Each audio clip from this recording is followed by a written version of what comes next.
Okay, topic क्या पढ़ रहे हैं हम लोग? Capital expenditure and revenue expenditure. इसका आज तीसरा class. Okay, what is deferred revenue expenditure? एक क्वेश्चन पूछा गया कि sir what is deferred revenue expenditure, ये क्या होता है?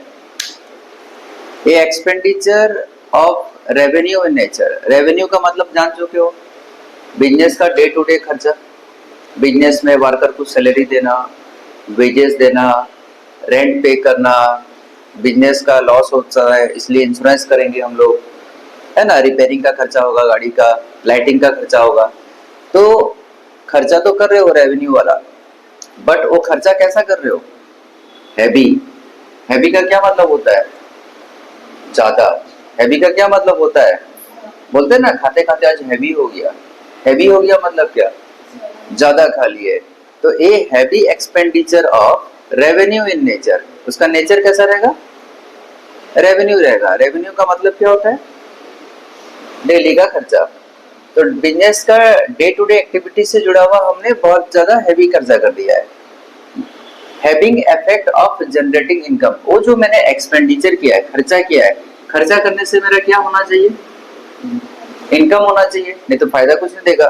तो मैंने हैवी एक्सपेंडिचर किया है जिससे मेरे को इनकम होगा over A number of year. Over A number of years मतलब क्या? सिर्फ एक साल बेनिफिट नहीं मिलेगा, खर्चा करूंगा इस साल लेकिन बेनिफिट मेरे को 4-5 साल मिलेगा। उसको हम क्या बोलेंगे? Deferred revenue expenditure. एग्जाम्पल, आप एक नया प्रोडक्ट लॉन्च कर रहे हो, संबलपुर में कल्याण ज्वेलर्स आ रहा है, ठीक है? तो कल्याण ज्वेलर अपने आप को संबलपुर में जब लॉन्च करेगा तो किसी को पता ही नहीं चलेगा। तो अट्रैक्ट करने के लिए क्या करेगा?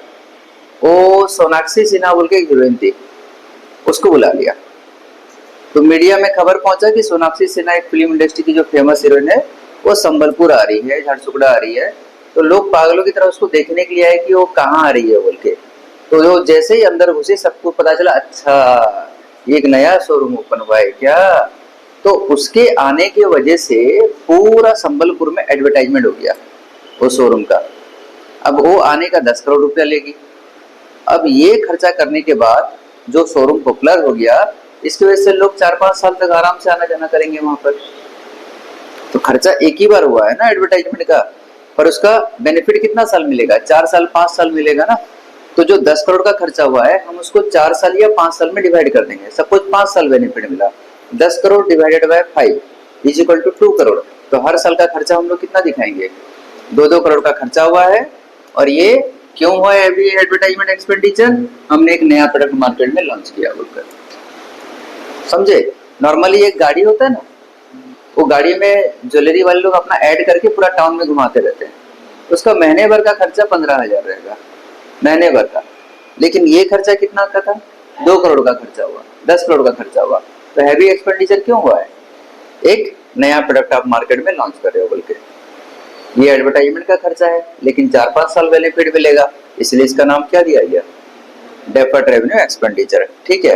अच्छा, अचानक से आपका मशीन ब्रेकडाउन हो गया। मशीन क्या हो गया? मशीन आपका अचानक से ब्रेकडाउन हो गया, खराब हो गया। तो मशीन खराब होने की वजह से आपको अचानक से हैवी खर्चा करना पड़ा। तो एक्सेप्शनल रिपेयर, आप सोचे भी नहीं थे कि अचानक से इतना खर्चा करना पड़ेगा मशीन पे। तो वो खर्चा को भी हम लोग डेफर्ड में डाल देंगे। और क्या? सपोज एक कंपनी है, ठीक है? सपोज मान लेते हैं एक कंपनी है, उस कंपनी का नाम है यश लिमिटेड। ये आप जो कंपनी को जानते हो, जैसे रिलायंस, रिलायंस को ले लेते हैं, आप सब जानते हो उसको, जियो, है ना? जियो को तो सब जानते हो, है ना? तो जियो को चाहिए फंड, जियो को चाहिए पैसा। कितना पैसा चाहिए? जियो को चाहिए अभी 10,000 करोड़, 10,000 करोड़ चाहिए, इतना रुपया चाहिए उसको, ठीक है? हम समझने के लिए साइड से करोड़ हटा देते हैं ताकि हम आराम से समझ पाए। तो जियो को कितना चाहिए? 10,000 चाहिए। अब वो 10,000 कहाँ से लेके आएगा? वो क्या करेगा? न्यूज़पेपर में, न्यूज़पेपर हुआ, मैगजीन हुआ, या फिर आपका टीवी हुआ, यूट्यूब हुआ, इंस्टाग्राम हुआ, ठीक है, ये सब जगह में वो एडवर्टाइजमेंट करेगा। क्या कि हमको पैसा चाहिए, इसलिए हम लोग आईपीओ लेके आ रहे हैं, initial public offer. Initial public offer मतलब हम अपना कंपनी का शेयर पहली बार पब्लिक को बेचने जा रहे हैं, और उनको कितना पैसा उठाना है मार्केट से, 10,000 उठाना है। तो क्या करेंगे, बोले हम 1000 शेयर अपना बेचना चाहते हैं। शेयर क्या होता है, एक प्रकार का सर्टिफिकेट होता है जिसमें आपको कंपनी में हिस्सा मिलेगा।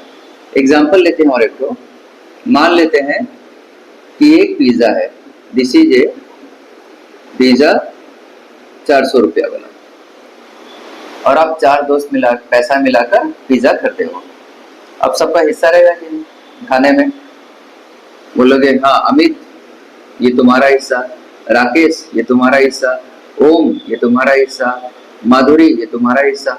तो इस पिज्जा का हमने 4 हिस्सा कर दिया क्योंकि 4 लोगों ने पैसा दिया था, तो हर व्यक्ति को एक हिस्सा मिलेगा। उस हिस्सा को क्या बोलते हैं, शेयर। इसमें मेरा इतना शेयर है बोल के। तो शेयर क्या होता है, शेयर मतलब हिस्सा। कंपनी को 10,000 रुपया चाहिए, तो कंपनी ने 10,000 का 1000 टुकड़ा कर दिया, और हर एक टुकड़ा का वैल्यू कितना रखा, 10-10 रुपया। तो 1000 टुकड़ा का 10-10 रुपया करने से, मल्टीप्लाई करने से कितना आ जाएगा, 10,000 रुपया आ जाएगा ना। तो कंपनी बोलता है मेरे को 10,000 रुपया चाहिए। इसके लिए वो सब तरफ एडवर्टाइजमेंट करा, मार्केटिंग करा, और उसका जितना भी पेपर वर्क होता है ना, वो सारा पेपर वर्क करने के लिए एक सीए को रखा, एक चार्टर्ड अकाउंटेंट को रखा, या फिर एक कॉस्ट अकाउंटेंट को रखा। बोला आप ना सारा एक्सपेंसेस सबको कहाँ पर किसको कितना पैसा देना है, बैंक से कैसे डील करना है, कस्टमर से कैसे डील करना है, एजेंसी से कैसे डील करना है, सब आप समझोगे। तो सीए बोलता है ठीक है मैं सारा काम तो करूंगा, लेकिन बदले में मेरे को 200 रुपया चाहिए, या बदले में मेरे को 500 रुपया चाहिए। बोला तो 10,000 रुपया उठाने के लिए मार्केट से उस सीए साहब को 500 रुपया फीस देना पड़ा, या सीएमएफ साहब को 500 रुपया का एक्सपेंसेस देना पड़ा। वो अपना फीस लेंगे और बदले में सारा का सारा पेपर वर्क समझेंगे और कंपनी को पैसा लाकर देंगे। तो इन्होंने जो एक्सपेंसेस चार्ज किया ना, प्लस कंपनी रजिस्टर्ड होगा, कंपनी पहली बार स्टॉक एक्सचेंज में आएगा, शेयर मार्केट में आएगा, कंपनी रजिस्टर्ड होगा, तो रजिस्ट्रेशन फीस है ना, ये सारा खर्चा जो होगा हमारा वो प्रीलिमिनरी एक्सपेंसेस के नाम से जाना जाता है, प्रीलिमिनरी एक्सपेंसेस।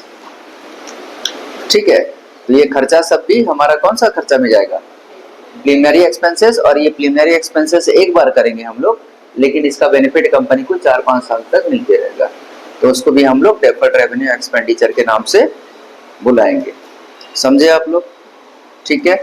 और क्या खर्चा हो सकता है, आप शेयर इशू कर रहे हो ना, शेयर इशू कर रहे हो कि नहीं कर रहे हो, शेयर इशू कर रहे हो, डिबेंचर इशू कर रहे हो, तो कंपनी को बेचना है सारा शेयर, पब्लिक बोलेगा हमको डिस्काउंट दो, 10 रुपया का चीज हमको कितना में दो, नहीं हमको 10 रुपया का चीज 1 रुपया कम करके हमको 9 रुपया में दो। ठीक है, तो कंपनी 10,000 शेयर को 10 करके बेचने वाला था, जिससे इसको कितना पैसा मिलने वाला था, 1000 शेयर को 10-10 रुपया करके 10,000, पर उसी 1000 शेयर को कंपनी अब 9 रुपया करके बेच रहा है, तो कंपनी को 9,000 रुपया मिल रहा है। तो कंपनी का कितना लॉस हो गया, 1,000 का लॉस हो गया ना। क्यों लॉस हुआ, क्योंकि कंपनी ने डिस्काउंट दे दिया है ना, लेकिन डिस्काउंट देने की वजह से इसका सारा शेयर बिक गया।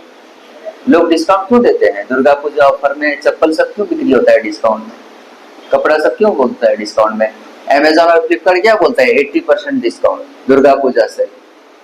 तो लोग क्या करते हैं उस समय ज्यादा खरीदते हैं, तो डिस्काउंट के वजह से ज्यादा सेल होता है, पर डिस्काउंट में तो थोड़ा बहुत लॉस होता है ना। वो जो लॉस हो रहा है ना शेयर इशू करने का डिस्काउंट पे, उसको भी हम लोग कौन सा एक्सपेंडिचर के नाम में डालेंगे, डेफर्ड रेवेन्यू एक्सपेंडिचर। इसको हम लोग डेफर्ड रेवेन्यू में डालेंगे। समझे कि नहीं समझे, क्लियर है? क्लियर है डेफर्ड क्या होता है?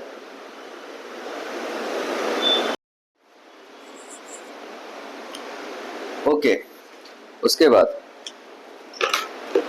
कुछ क्वेश्चन पूछ रहा हूं, उसका आंसर बताओ। ट्रू फॉल्स बताना है। हुआ any amount paid in lump sum is called capital expenditure. True और फॉल्स? कोई भी पैसा अगर आप पे कर रहे हो जिसपे lump sum, LUMP, lump sum का मतलब क्या होता है? एक साथ बहुत बड़ा खर्चा कर रहे हो, जैसे कोई बिल्डिंग बना रहे हो, या कोई लैंड परचेज कर रहे हो, या कोई बस परचेज कर रहे हो, अगर तुम ट्रांसपोर्ट कंपनी है तो उस खर्चा को कौन सा खर्चा बोलेंगे बताओ?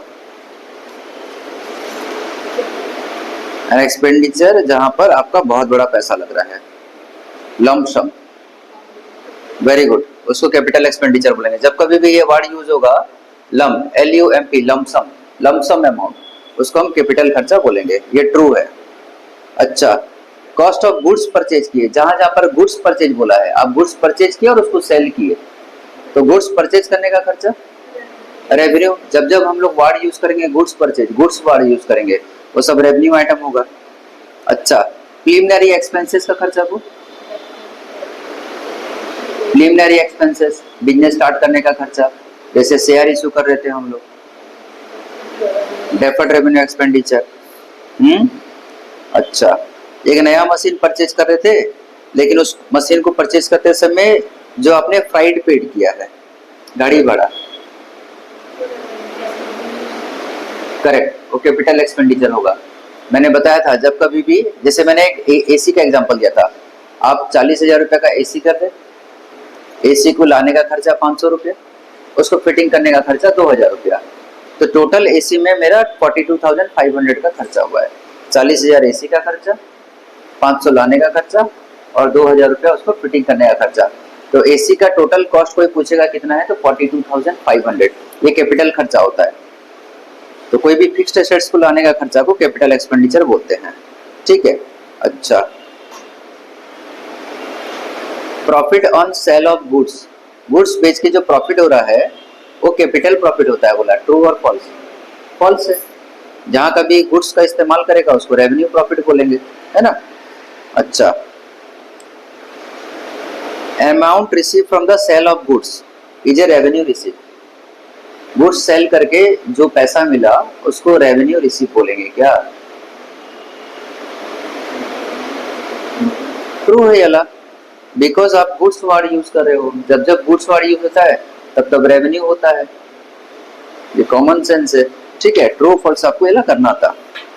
अच्छा, उसके बाद ऑप्शन वाला कुछ क्वेश्चन है, an expenditure is revenue in nature. An expenditure is revenue in nature, एक खर्चा है जिसको हम बोलेंगे, कब बोलेंगे? 4 ऑप्शन है। It benefit the current period, इसका बेनिफिट कब मिल रहा है? करेंट पीरियड में मिल रहा है। दूसरा, it benefits the previous period, एक साल पहले बेनिफिट दिया था ये। It benefit the future period, ये फ्यूचर में बेनिफिट देगा। ये benefit is not linked with any period, इसका बेनिफिट किसी भी पीरियड से जुड़ा हुआ नहीं है। ऑप्शन ए, कोई भी खर्चा को हम रेवेन्यू तभी बोलेंगे जब इसका बेनिफिट करंट पीरियड में मिलेगा, है ना। अच्छा, लैंड सेल किया और उस पर लॉस हुआ, ये किस प्रकार का लॉस हुआ? कैपिटल लॉस कि रेवेन्यू लॉस? कैपिटल लॉस, क्योंकि लैंड को परचेज करने का खर्चा को कैपिटल एक्सपेंडिचर बोलेंगे, तो उसको बेचने का जो लॉस है वो कैपिटल लॉस होगा, सिंपल है। अच्छा, the cost of goods purchase for resale, आपने गुड्स परचेज किया उसको बेचने के लिए, तो जो परचेज करने का खर्चा है वो कौन सा खर्चा है? कैपिटल और रेवेन्यू? रेवेन्यू खर्चा है। Very good. Preliminary expenses incurred are treated as tax, जो प्रीलिमिनरी एक्सपेंसेस आप कर रहे हो उसको कौन सा खर्चा बोलेंगे? Deferred revenue expenditure. Very good. आप इंटेंजिबल एसेट्स जैसे पेटेंट, कॉपीराइट, गुडविल परचेज किए, ये कौन सा खर्चा होगा? आप कैपिटल एक्सपेंडिचर का डेफिनेशन भूल गए सर। कैपिटल एक्सपेंडिचर इसको बोलते हैं जब हम फिक्स्ड एसेट्स परचेज करते हैं। फिक्स्ड एसेट्स 2 टाइप का होता है, tangible fixed assets intangible fixed assets, goodwill, patent, copyright, ये सब इंटेंजिबल फिक्स्ड एसेट्स है। उसको परचेज करने का खर्चा को क्या बोलेंगे? कैपिटल एक्सपेंडिचर बोलेंगे। खत्म। ठीक है, आप लोग अभी बैठ के इसको रिवीजन करो। अगर इसमें कोई भी डाउट होता है सारे शॉर्ट क्वेश्चंस में तो मेरे को पूछोगे। ग्रुप ए करना है अभी, ठीक है। और घर के लिए होमवर्क है, जो पीछे में 5 क्वेश्चन दिया हुआ है ना, प्रैक्टिकल प्रॉब्लम्स, इसको आपको करना है। कोई डाउट रहेगा तो मेरे को बोलोगे आप। Tomorrow will be the doubt class, और ये लास्ट क्लास होगा। इसमें आपको सारा डाउट कंप्लीट करना है, होमवर्क भी आज कंप्लीट करके लाना है, ठीक है।